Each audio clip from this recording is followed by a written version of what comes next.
মাননীয় প্রধানমন্ত্রীর সঠিক দিক নির্দেশনায় a2i এর সহযোগিতা উদ্ভাবনী ধারণা বাস্তবায়নে কাজ করছে ঢাকা ওয়াসা। ঢাকা ওয়াসার কর্মকর্তা কর্মচারীদের সময়মতো অফিস উপস্থিতি নিশ্চিতকল্পে 2018 সালে ডিজিটাল হাজিরা চালু করা হয়।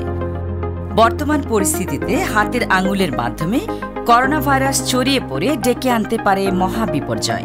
তাই নগরে পানির সরবরাহ নিশ্চিতে এবং কর্মীদের সুরক্ষায় ঢাকা ওয়াসা দৈনিক হাজিরা ব্যবস্থা এনেছে ডিজিটাল পরিবর্তন। বর্তমানে ফেস মেশিনে কোনো প্রকার হাতের স্পর্শ ছাড়াই সঠিক সময়ে মুখশ্রীর ছবি স্ক্যানের মাধ্যমে ভেরিফাই করে নিশ্চিত করা হচ্ছে দৈনিক হাজিরা।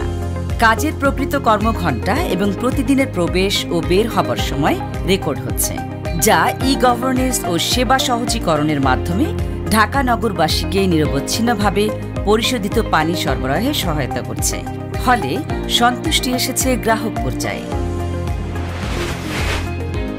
এমন অসংখ্য উদ্ভাবন নিয়ে এগিয়ে যাচ্ছে ঢাকা ওয়াসা।